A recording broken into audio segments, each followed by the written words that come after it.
Buenos días, mi nombre es Roque Correa, soy ingeniero agrónomo técnico de la sección Suelos de la Obispo Colombres. Bueno, hoy vamos a compartir una charla sobre nutrición nitrogenada. Ahí estamos.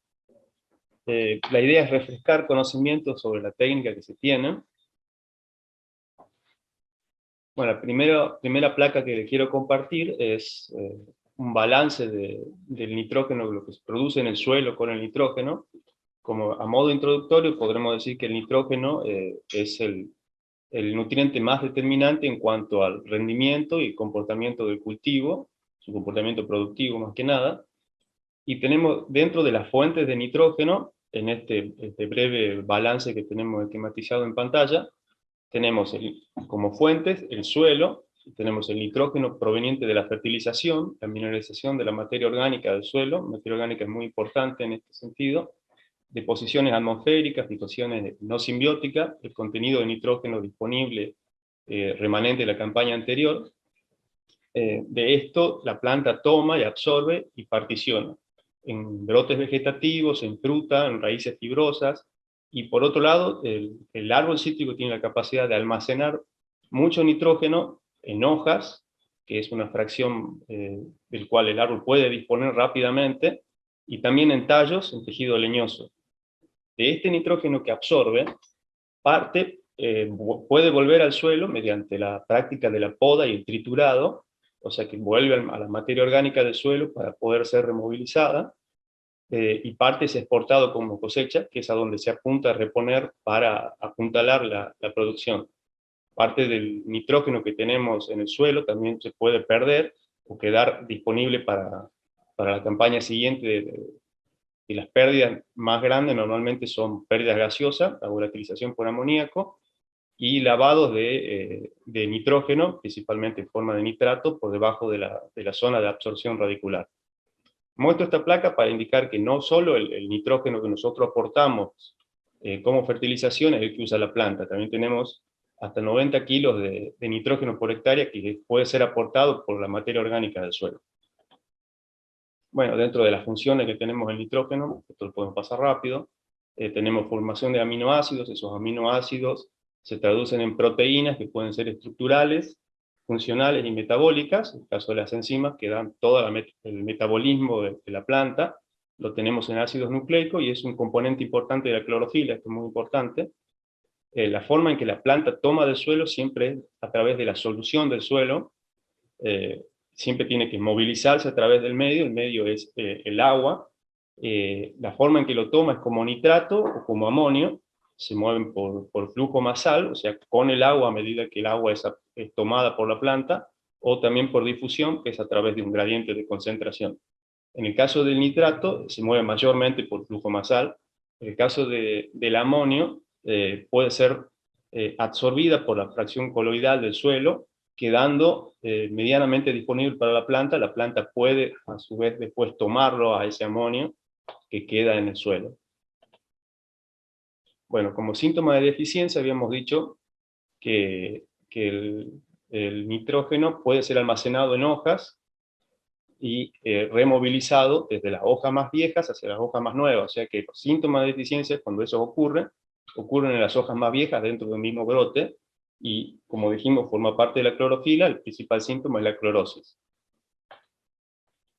En caso más grave puede haber defoliación. Ahí vemos a la izquierda una hoja con deficiencia y una hoja bien nutrida a la derecha, en donde podemos ver la defoliación en la parte basal, en la parte más baja, o sea, la hoja más vieja, y síntomas en las hojas medianas, mientras que en la parte superior las hojas no presentan mayor síntoma, y lo comparamos con una hoja bien nutrida.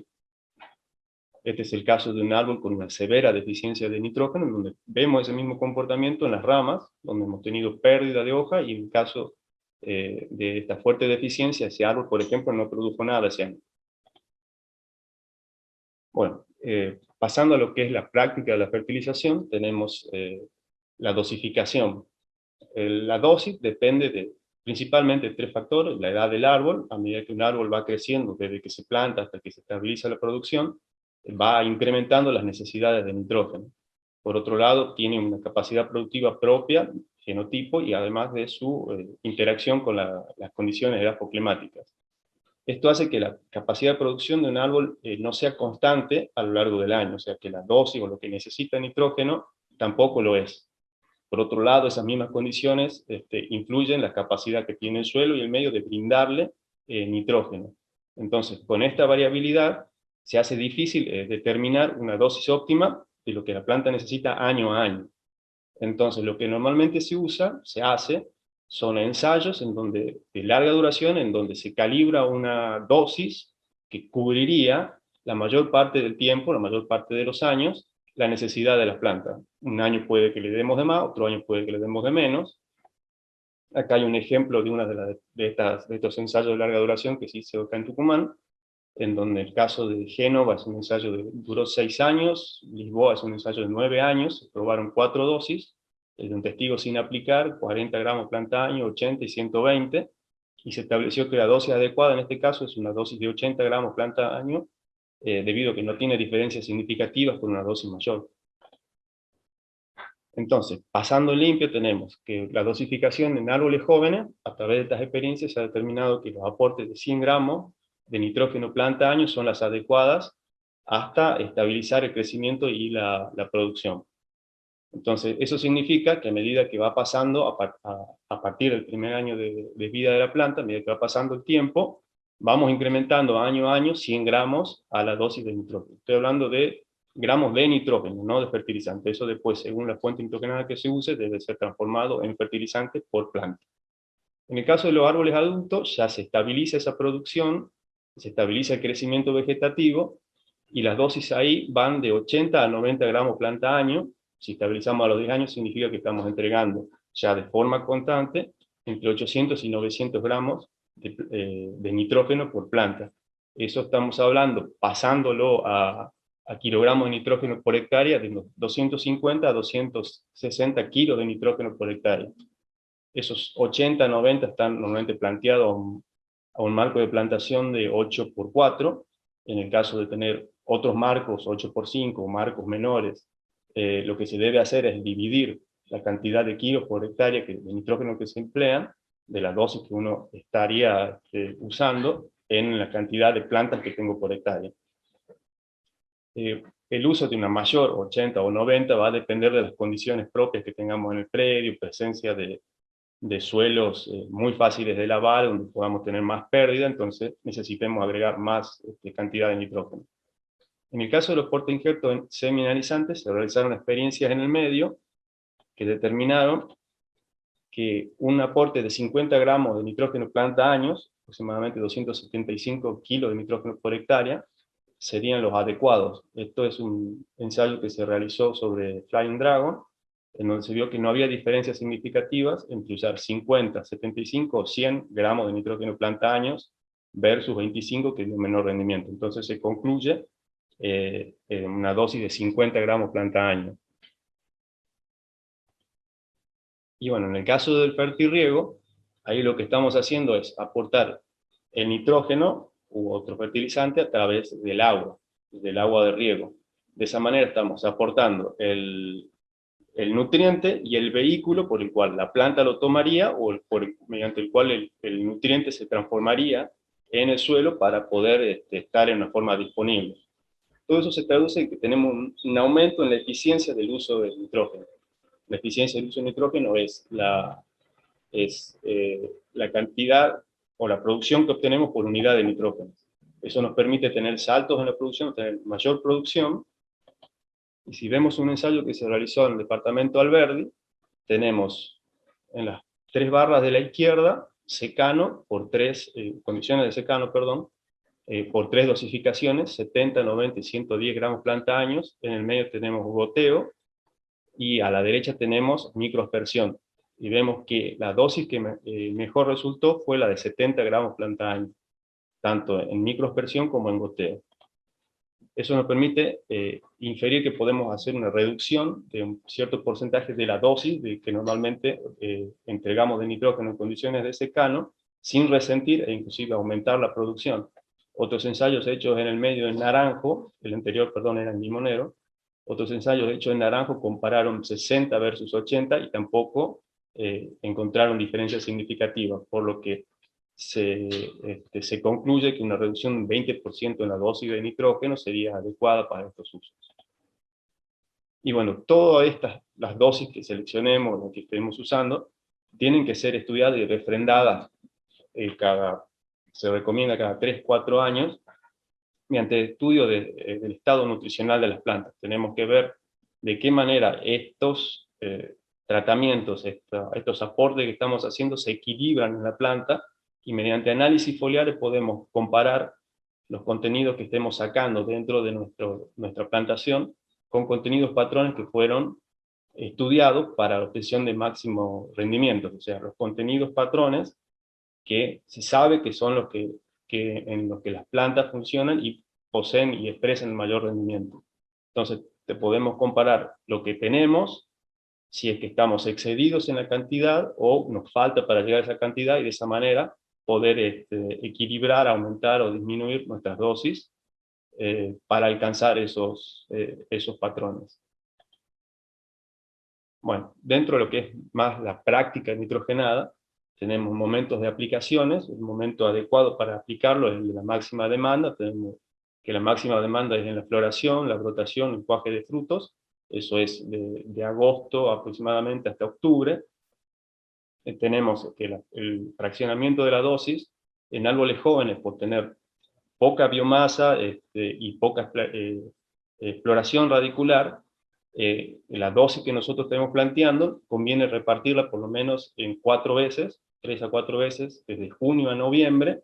También se recomienda que cierta parte de esa dosis se aplique en febrero para darle soporte a las brotaciones que tenemos en verano. En caso de árboles adultos, lo que se ha estudiado en nuestro medio, e inclusive estudios que estamos llevando a cabo en la actualidad también nos indican esto, no habría diferencias entre dividir la aplicación y hacer una sola aplicación en junio-julio, una aplicación invernal. Esto se sustenta en la capacidad que tiene la planta de acumular nitrógeno en su estructura, y además de quedar ese nitrógeno disponible, absorbido en el suelo. En una planta grande con mayor exploración radicular puede tomarlo y usar ese nitrógeno a lo largo del año. Entonces, la recomendación general es una aplicación en junio-julio. Pero bien, también tenemos distintas situaciones, por ejemplo, en situaciones, como había dicho hace un rato, o de baja fertilidad, o bien presencia de suelos arenosos, sueltos, con bajo contenido de materia orgánica, en donde esa dosis quizás no es retenida adecuadamente, en lo que conviene repartir esa dosis también entre junio, concentrando la mayor cantidad en ese momento, porque es la que nos daría soporte a la floración, la rotación y el cuaje, pero también repartir en la menor proporción, por ejemplo, un 30% de la dosis o un 40% de la dosis, 2 veces más, por ejemplo, en octubre o noviembre. Con respecto a la dispersión de fertilizantes, en caso de los árboles jóvenes, la práctica recomendada es alboleo en un área que sea 2 veces la proyección de la copa. El fertilizante no tiene que ser puesto a chorrillos o acumulado en ciertas áreas, siempre tiene que estar bien repartido. Recordemos que se aplica sobre el suelo, y eso genera un intenso intercambio químico entre el suelo y el fertilizante, que se tendría que mineralizar para poder estar disponible. Tenemos solubilizaciones, hidrolizaciones, que generan, por ejemplo, en el caso de la urea, procesos de volatilización que podrían provocar quemado de raíces. Las raíces del suelo en situ, como ven un poquito más adelante, son muy superficiales, y una gran generación de amoníaco podría quemar tejidos vegetativos jóvenes, por ejemplo. En el caso de árboles adultos, también se tiene que respetar eso, nada más que se utilizan 2 bandas, una a cada lado de la hilera, al tener un solo seto vegetal, con bandas de aplicación que van de 1,5 metros a 2 metros, coincidiendo el medio de esa banda de aplicación con el límite de la proyección de la copa. Si vemos en este esquema, este es un estudio que hicimos de densidad radicular, en limonero Lisboa sobre citrumelo, en la localidad de Caspinchango, vemos que cada cuadrito expresa la densidad longitudinal radicular, se expresa en centímetros de raíz fibrosa por centímetro cúbico de suelo. Vemos que tenemos el sistema radicular concentrado hasta el 50% de los primeros 20 centímetros de suelo. Y si lo analizamos de forma vertical, veremos que tenemos la mayor concentración en esta misma banda donde estábamos explicando hace un rato. Esta es la línea que representaría el límite de la proyección de copa, y vemos que entre estas distancias es donde en profundidad tenemos la mayor cantidad de raíces, o sea que mejora la probabilidad de poder absorber los nutrientes que nosotros estemos aplicando. Bueno, en cuanto a las condiciones de aplicación, es recomendable que las aplicaciones se realicen con plantas secas. La aplicación se realiza o manual o mediante el uso de maquinaria dispersora con discos centrífugos y uso de deflectores. Siempre hay que apuntar a generar estas bandas de 1,5 metros a 2 metros de ancho, y las plantas tienen que estar secas principalmente por el hecho de tener rocío sobre las plantas o plantas mojadas, haría que los gránulos se peguen y pueden generar quemados. Por otro lado, en caso de realizar una aplicación mecanizada, siempre se debe usar el fertilizante en las mejores condiciones posibles. En caso de tener fertilizantes apelmazados o aterronados, se tendría que dejar eso para una aplicación manual. Todo para evitar pérdidas operativas, de tiempo operativo, al trabarse la máquina usando estos materiales. Bueno, pasamos a los fertilizantes nitrogenados, las fuentes nitrogenadas utilizadas. La que más se utiliza es la urea, porque tiene la mejor relación de unidad de nitrógeno, posee 46% de contenido de nitrógeno, perdón. Otra fuente nitrogenada utilizada es el WAN, tiene 32%, esta es una solución, es líquido, posee un 50% como WAN, y el otro 50% como nitrato de amonio. Este nitrato de amonio posee un 25% entonces en el WAN como nitrato, y otro 25% como amonio. Recomendada para las aplicaciones en sistemas de fertirriego, o sea que en el caso de usar otro fertilizante como la urea, esta debería ser previamente disuelta para poder inyectada, en cambio el WAN ya viene directamente líquido. Y también en el caso de hacer dispersiones en superficie, se utilizan los equipos de aplicación de herbicidas, es preferible usar boquillas que generen chorreados, y siempre aplicar en las bandas de las que estábamos hablando hace un rato. Otra fuente nitrogenada muy utilizada es el nitrato de amonio calcáreo. Es un fertilizante que al solubilizarse nos brinda rápidamente el contenido, el nitrógeno, ya listo para que la planta lo absorba como nitrato, un 50%, y el otro 50% como amonio. Posee una concentración de nitrógeno 27%, y es el fertilizante más recomendado para condiciones de pH ácido. Esto es debido a que tiene una baja residualidad ácida, y por otro lado, en esas condiciones tenemos limitantes para la mineralización de otro fertilizante, como puede ser la urea o el WAN, y este fertilizante nos brinda rápidamente el nitrógeno para que la planta lo utilice. Entonces eso hace que lo podamos usar también para los casos en donde tenemos que suplir rápidamente una deficiencia, o nuestra ventana de aplicación sea muy estrecha, muy corta en tiempo. Otra fuente que se está utilizando mucho últimamente es la urea con aditivos. Estos aditivos son compuestos que lo que hacen es retrasar la amonificación, que es el primer paso que se da, la hidrólisis de la urea, donde resulta como producto final el amonio. Estos aditivos lo que hacen es bloquear las enzimas de la microflora del suelo que realizan este proceso. Al retrasar esto, lo que hacemos es evitar las pérdidas por volatilización que son estimuladas por el entorno causado por esta reacción química en el suelo. Eso nos permite y nos da tiempo a que la planta lo pueda tomar, a ese amonio resultante, o bien sean absorbidos en el suelo. Bueno, a continuación muestro unas experiencias que tenemos.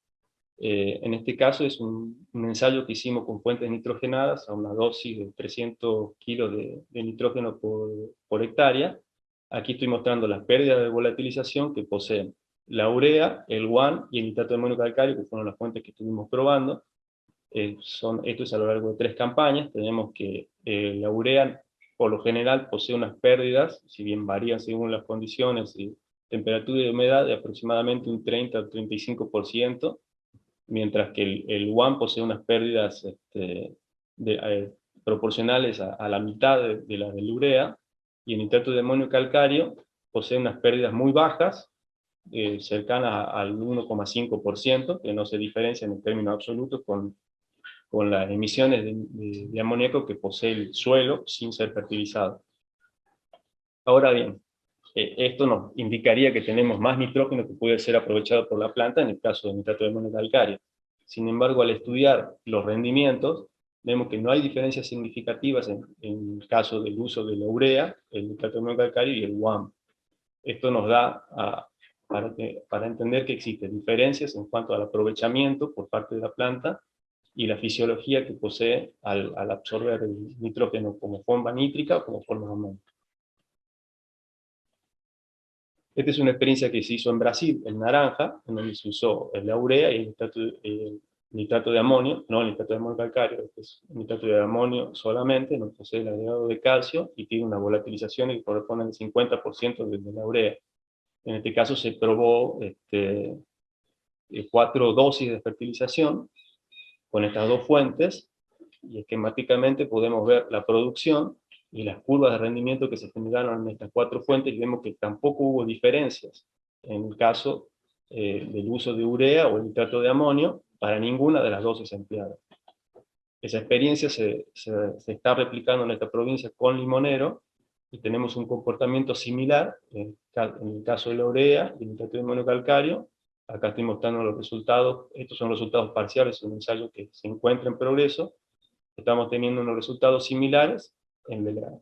Las dosis de la izquierda serían correspondientes a 60 gramos planta año, 80 al centro y 100 en el caso de la derecha. Y tampoco se diferencia significativamente en el comportamiento productivo de la urea y el nitrato de amonio calcáreo. O sea que la práctica recomendada es no bajar dosis por considerar que las pérdidas las menores pérdidas por volatilización compensarían en cierta forma al tener más nitrógeno disponible, porque la práctica no está diciendo todo lo contrario, sino que hay que respetar siempre los contenidos los aportes en forma de nitrógeno por hectárea. Bueno, y al último muestro esta experiencia que estamos haciendo con las ureas aditivadas, la urea con el agregado de estas teamidas que bloquean el accionar de las ureasas y nos disminuyen las pérdidas por volatilización.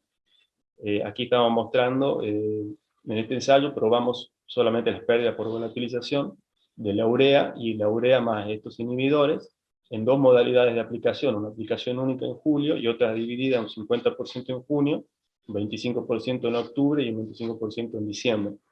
Vemos que en el caso de la urea, esa modalidad de dividir la dosis, que en teoría nos estaría diciendo que al poner menos dosis tendríamos menos pérdidas por volatilización, no tuvo efecto para el caso de la fuente de urea, no hubo diferencias significativas en la sumatoria de las pérdidas totales, tanto en aplicada una sola vez como en las divididas, y están en el orden del 26 al 23% de pérdida de nitrógeno.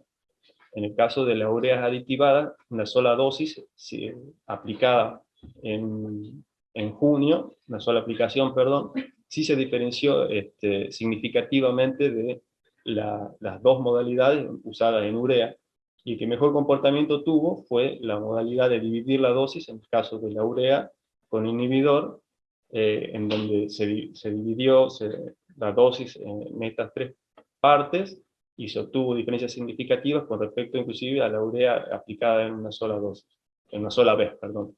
Este fertilizante está siendo objeto de estudio por parte de nuestra sección, esperamos contar con resultados más adelante. Bueno, como último quería redondear conceptos.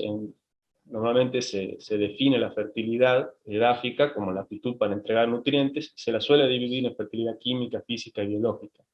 Estos tres conceptos están estrechamente relacionados, ya que una fertilidad física, que por ejemplo se refiere al contenido o la capacidad de proporcionar agua, aire, está relacionada con la química, está relacionada con la biología.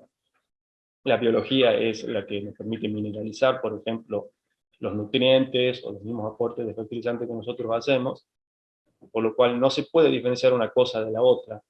Entonces, mantener una adecuada fertilidad edáfica, en el caso que estamos hablando sobre el nitrógeno, no está relacionada solo con aplicar fertilizante. Entonces, todas las prácticas que nos ayudan a mantener una fertilidad alta, nos ayuda a mantener la fertilidad en el caso del nitrógeno. Y por lo tanto, todas las condiciones que reducen la fertilidad nos van a reducir las condiciones, los aportes de nitrógeno en nuestro suelo. Entonces tenemos procesos como por ejemplo la erosión, la pérdida de suelo que se hace siempre sobre el suelo superficial, que es el suelo que mayor cantidad de materia orgánica tiene, más fértil, por lo cual es una doble pérdida por eso. Procesos de compactación, pérdida de poros, de aire y capacidad de almacenaje de agua, suelos de pH bajo, procesos de acidificaciones que se han comprobado con el uso continuo de urea, presencia de suelos anegadizos. Todo eso nos disminuye la fertilidad y por supuesto la provisión de nitrógeno en la planta. Entonces tenemos que tener siempre presente que tenemos que cuidar el recurso suelo. Y dentro de esas prácticas, para cuidarlo primero tenemos que conocer. Entonces es importante tener una caracterización correcta del suelo, de nuestros lotes. Por eso necesitamos estudio edáfico, separar en partes homogéneas, muestrear y analizar. Allí podremos tener caracterizar nuestro suelo, el contenido de materia orgánica, el fósforo disponible para las plantas, condiciones como pH, presencia o no de calcario, capas de textura desfavorables, por ejemplo, y de esa manera poder enfocar las prácticas para el cuidado de este suelo. Estas prácticas son control de erosión, sistematización, control de tránsito para evitar compactaciones, es evitar el tránsito de maquinaria pesada en condiciones de alta humedad del suelo, encalado en los casos de suelos ácidos, y por qué no, el aporte de materia orgánica en sectores en donde hayamos podido individualizar que tenemos pérdidas por erosión de horizontes orgánicos, por ejemplo. No sé, en una provincia como Tucumán, donde tenemos ciertamente disponible derivados de la industria sucroalcoholera, como el caso de la cachaza, en donde se podría utilizar, siempre dependiendo de que la superficie donde se haya producido esta relación nos permita, para realizar aporte en estas zonas y mejorar así la fertilidad en estas zonas. Bueno, esto sería más o menos lo que tengo preparado. Muchísimas gracias.